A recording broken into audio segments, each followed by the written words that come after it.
because we're going to break this up into two parts. The first part is going to be, what are some of the issues that you're dealing with?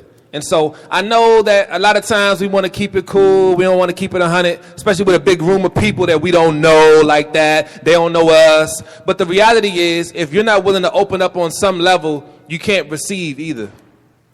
All right? Everybody do this with your hand. Make a fist. Make a fist. Now turn it like this with your wrist. Now, if I wanted to make it rain and make money fall out the ceiling, you couldn't receive the money because your hand is what?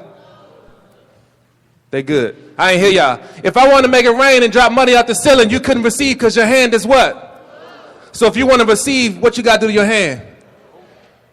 I want you to open your ears and open your minds. Open your attention span. Don't be closed off today, y'all. We here for y'all. We here for you. So if money was falling, you'd open your hand, but what I want to give you today is worth more than money if you apply it to your life. Hello? If you with me, say I'm with you. Y'all with me today. Let me see the left side. Hey, if you with me, say I'm with you. Y'all with me? So let's receive. So we got some homies up here. We're going to pass the mic around. Let's make sure the mic is working. Can you do a mic check? 1, 2. Can you say that? With your hip-hop swag? Just go mic check. 1, 2. Bam, she got it. All right, so we're going to talk about issues. So I'm going to ask our panelists to spark this open. I want to hear from Gianni first, man. I just think you got something to say. Can y'all give it up for Gianni? Give it up for him. Gianni's from my clubhouse number 14. So, Gianni, can you share with us, just keeping it 100, you ain't got to be like wide open, you know, because I know some people can't handle like the whole truth. So, give us a smidgen of what's going on. What's one of the issues that you personally face as a young black man? A lot of misjudgment, like just because of the way I look, a lot of people judge me. Yeah. And I'm a real peaceful person. Judge you how so? Like, what do you mean? They think I'm a gangbanger or something just because of the way I look, my hairstyle. Your hairstyle. Yeah. Okay, that's what's up. Appreciate your honesty. You can pass the mic. Tell us one of the things that you deal with on some level, an issue that you face as a young lady. Personally, I wouldn't say that I face as much, but what I do see, like, and it kind of hits me, is poverty where I'm from. Poverty. Yes. Yeah. So, like, I have friends, you know, I don't want to be, like, out there and say I'm a spoiled kid, but I'm very fortunate, and I'm proud of that, that I can be that way, but I also feel really bad for the people I know. Yeah. I want more for them because I know they could be, like, way more. Yeah. Poverty, man. Misjudgment, poverty. You can pass the mic. Thank you for your transparency. Tell us one of the issues you've seen teenagers deal with, or something that you deal with personally on some level. Something I deal with, too, is peer pressure. Peer pressure? Yeah, I have a lot of friends that, like, they're my friends. I know them for a while, and they do things that I wouldn't really, you know, put myself into. Yeah. And, you know, sometimes I lose friends. Sometimes, you know, my parents might think I'm out there doing something which I'm not, so... Yeah. Peer pressure, yo, that's real. All right, thank you for your honesty. All right, one more. Tell us something that you deal with on some level. How you an issue you deal with, or you see some dudes you know deal with, or ladies you know deal with. For me, I deal with racial profiling. Like, when I walk down the street, people think I'm going to run up to them and steal from them. When I go into a store, you know, security guys being my back, getting the wrong thing. You know, I get to, you know, I'm not going to steal. I'm going to pay for my stuff. Right. People are scared of me, like they walk on the other side of the street, like I'm going to do something to them. Gotcha. Thank you for your honesty. I want to hear from some people in the crowd now. Anybody bold enough to share something, an issue that you deal with on some level? All right, my man. Tell us one of these issues that you see, man, that you deal with on some level. I mean, being a male ballet dancer. Could you stand up for me? There you go. I'm sorry, brother. Go ahead. I mean, being a dancer. Males got it harder than females, you know, because everybody think dancing is gay, but it's actually not. Right. Yeah. So you're a dancer. You're a male dancer, and you deal with some type of discrimination. Yeah. So basically, one big issue is ballet. Okay. Everybody know football players do ballet for their footwork and stuff like that. Yeah. But still, they don't give you the right to call me gay or something like that. You don't even know me yet. So. Right. Yeah. I appreciate your honesty, man. I appreciate your transparency. Thank you for that. Hey, you got one? And let me say this, I really appreciate you all respecting everybody's transparency, all right? Because respect is something that you give and it's something that you receive. Does somebody have a question over here? I'm not a question. Does somebody have something you wanted to say? He don't got his hand up. Y'all volunteering people. His hand ain't up no more. All right, my man. Why don't you stand up for us? Tell us an issue that you see people dealing with on some level, or that you deal with on some level. I deal with trying to be able to try to be a big man in the paint, playing for FBR, and being criticized of people saying that I'm too small, can't be a center, can't be a shooting guard, not a ball handler. Yeah. And trying to be more than just a center and a shooting guard, trying to be everything every position that I want to play for. For sure. Not letting people downplay you and your skills. Good. Appreciate that. Yeah, I'll clap it up for that. That's what's up. We'll take two more. Hey, I want to hear from some ladies. There we go. Tell us one of the issues that you deal with, or issues people deal with that you know of.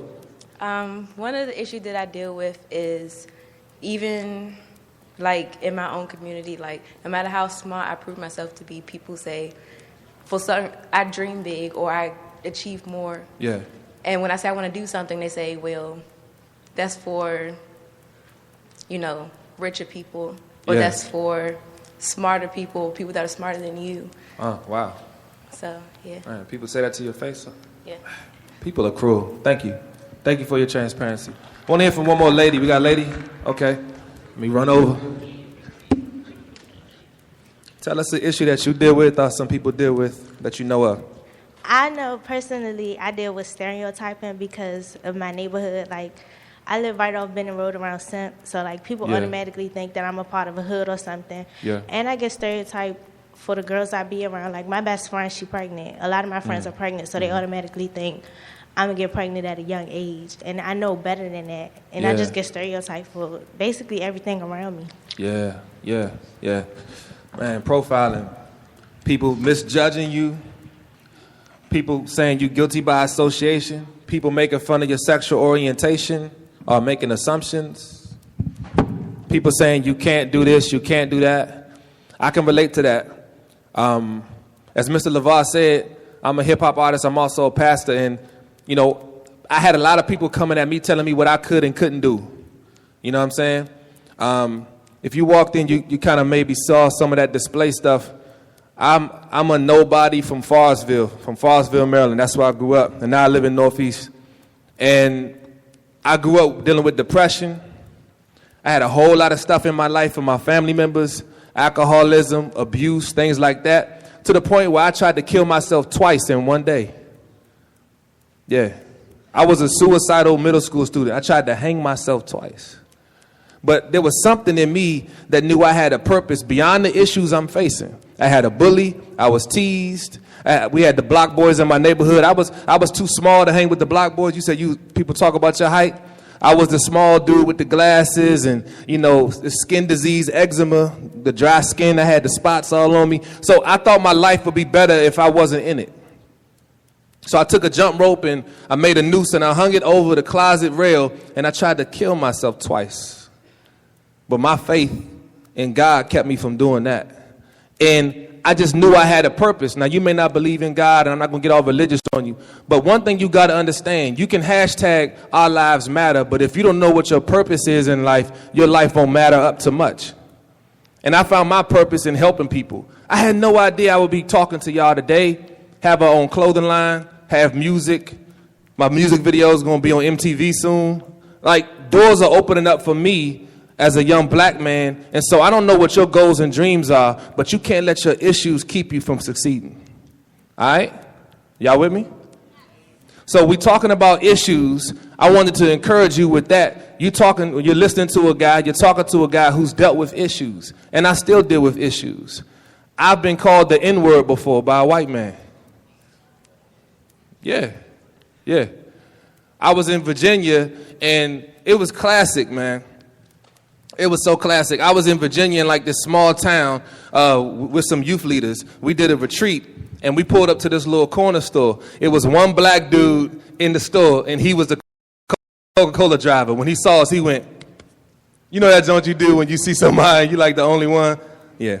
And so we were like 15 black youth leaders in like this small town in like way in Virginia.